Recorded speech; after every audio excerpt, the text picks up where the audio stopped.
very difficult to follow, Matthew. This will be much shorter, and I'll be doing this with our colleague Bogdan from the International Organization for Migration. So my name is Pierre, I'm here, I'm not an international expert coming for this response, but I'm here with the UN Resident Coordinator's Office to, in the long term, make sure that all the UN agencies working here are working in a strategy towards the development of the country. So, here he came first for the emergency, I will stay for the post-emergency. I don't want to take too much time on this now, I'll just give you some of the early information that will be useful, and we will continue to have more interactions in the future. Because I think we need to get back to him for some of the other answers to these very good questions. So just very quickly, on the different types of impact assessment that have been conducted since day one, and actually since before day one, because you have here a lot of civil society organizations and people from the universities, academics who are working on the environment and on the ocean, who for a very long time have been collecting a lot of information about the health of the coastal area of the sea, which will help us have baselines to see what has happened, what we can compare the information we are collecting now with what was before. It's very important. So a lot of this existed already. Now, from the first days of the ship being grounded, actually, the government and these civil society organizations have been collected a lot of these samples.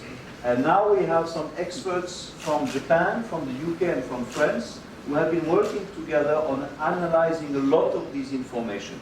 Information from civil society and from the government on what you mentioned, on the water quality, the air quality, the fish quality, and also doing sampling on the sediments, on the sand around. They have been diving now also in the coral, in the reef, to look at the health of the corals. By tonight, the team of all the foreign experts from Japan, from France, and from the UK will be producing reports on their findings. To analyze it, they will have a rather thick report, but also some summaries of what was found, what it means for us, what it means actually for later, for the reopening of the beaches and the water. So we are working on this. It's being done. And a lot of it before was done by civil society and will continue to be done by civil society. These experts have come, have helped set up methodologies. They have been doing a lot of diving and a lot of sampling. They've set up methodology and will continue to work with them to follow up. Now, that's on the environment, but we're also working on social and economic impact. Now, the emergency part of the response is only kind of winding down now, and that is when we started. Well, we started a couple of weeks ago, but that's really now that we start engaging with all of you. We have teams from the UN Development Program and IOM who have been working with civil society to visit villages, to discuss with people, try and understand what has been the impact of this crisis on their livelihoods, on their ability to send the children to schools, on their health, on their mental status. So they have been conducting already quite a lot of focus group discussions. They've come up with a preliminary report, and there will be some more. And Bogdan will tell us a little bit about this. But just to let you know, we are working on the assessments, finishing the emergency, and now more of the cleaning part will become, if not routine, at least something that's not to be done in emergency. And we're now going to work on what comes next. We have these assessments, we have consultation with you, and we'll certainly have some more on what we can do together. Together, both to prevent and manage disasters, but also to recover. And to use this recovery to think maybe greener or bluer, to think about how the private sector, the people, can help not only restore, but also improve the environment here. So just to let you know, this is an ongoing process. I don't want to take too long on this. I can answer some of the questions, but this is very preliminary for now, and we will continue to engage. But maybe I can let Bogdan first present some of the work that the International Organization for Migration has been doing. Thank you very much, Pierre. This presentation is practically just a presentation of the preliminary socioeconomic impact assessment that we have conducted this week in order to get perspectives from the community. So community engagement along with CSOs, private sectors, government authorities is also extremely important. On the methodology, we are focusing on 17 villages, which are falling under the 12 village councils. The population, based on the 2018 data that we got from the government, is 48,400. And we were focusing on group discussions. So practically we had consultations for each of these villages with a mixed number of local community members, between 10 and 20, but we tried to cover various groups. So, for instance, representation from youth, from people with disabilities, women, fishermen, but also taxi drivers. So we tried to get inputs from various groups. This is very preliminary, exploratory, and qualitative. It couldn't go currently at the quantitative level. On the information area for discussion, so we are focusing also on the situation of COVID and how this wheel oil came on top of this. And acknowledge on the Wakashio crisis and response, as they know, impacts, immediate priorities and needs from communities, and medium and long-term priorities. 164 applications for registrations. Okay, these are practically the inputs from the community. So it's their feedback, it's not our feedback. So what we learned when it comes to the economy and employment, the main industries are fishery and tourism in that area. Demand on fish decreased during the last period of time. They have no access to the sea. The economy is suffering for about 3 months. The economic impact by COVID-19 has already weakened the economy, and plus now we have on top also the oil spill crisis. Not all the fishers have registration to access financial support. There are long restrictions, additional immediate support from the government, relief on utility bills, for instance, is something they were mentioning. Some families are depending on donations and on community support. So we have also vulnerable people. When it comes to the health and stress management, they mentioned about some health complications. People experience some dizziness, headaches, breathlessness, some reports on hospitalization and eye irritation. And frustration. Frustration and lack of trust in general also expressed. So there is a need of stress management and looking into better engaging also the communities. On the social impacts, what I mainly mentioned is less leisure activities. For instance, social centers and playgrounds closed, forest eliminations, no access to the beach currently. Family and cultural impacts, cultural sites affected. We mentioned templates, places of worship near the beach, degraded environment. Also, the communities mentioned that there is increased alcohol consumption, abuse, indication of increased stress again within the communities. And also reported increase on theft or hitting crimes in the last period. Some main concerns from the community.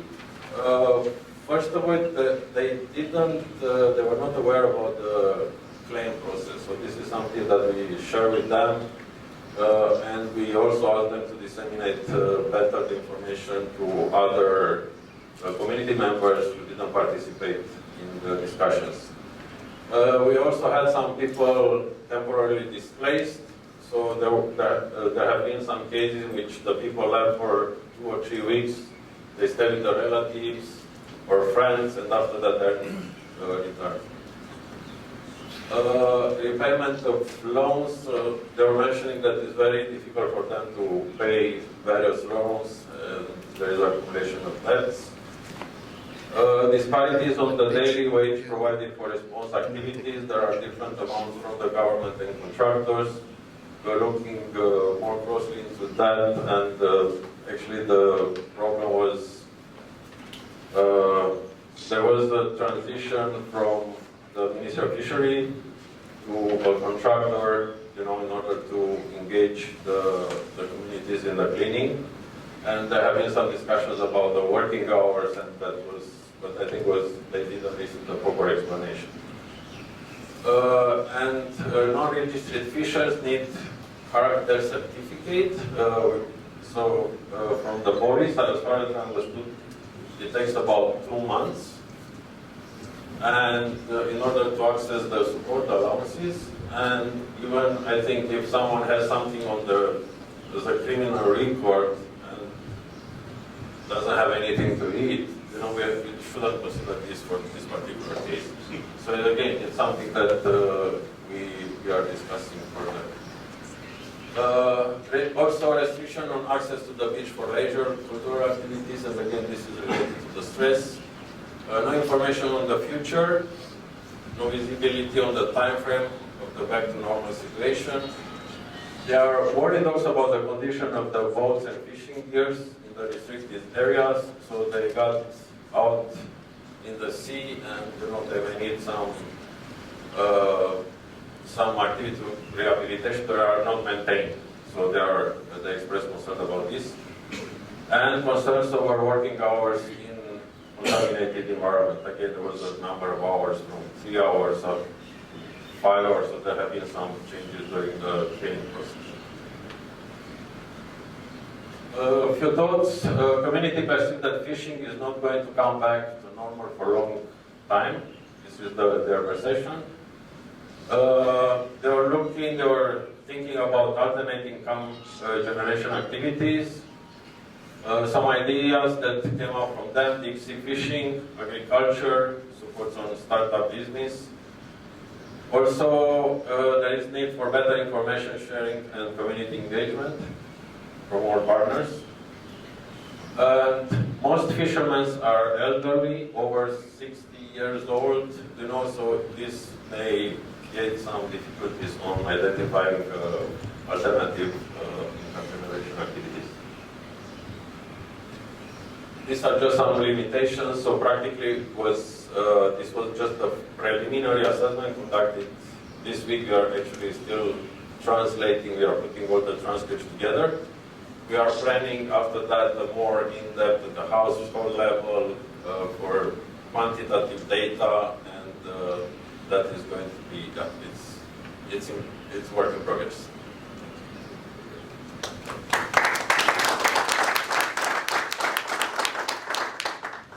Would there be any question on this particular presentation? Again, this is work in progress. We'll continue to work on this and with you. Please. Will the report be made available for the civil society to consult? Yes, should be available. We have civil society also participate in the meetings of the command center, so everything has been presented also. We are engaging, Pierre already mentioned, that the importance of civil society is extremely important, and also from the inside as well. So we have made public the preliminary report, was last night or this morning. So if you haven't had access to it, we can pass it on to you. Now, one of the things, in these few weeks of work, an incredible number of, a lot of data was collected, a lot of reports were prepared on a daily basis to inform decision making, which was very much on a daily, at times hourly basis. A lot has been produced. We are still bringing it all together. We have thousands of documents. We're trying to bring them together, to organize them, and to make most of them public. There's nothing to be hidden. There's here and there's a lot of work in progress. For example, let me maybe address something that would come up. Some people thought there was not enough transparency in some of the decision taking. But actually, the main meetings where the decision was taken, we had quite a few representative of civil society.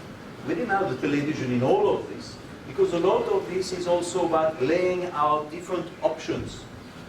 you look at the problem, and you have people who have looked at, who have experts who look into it and say, okay, we have option 1, these are the pros, these are the cons. We have option 2, we have option 3.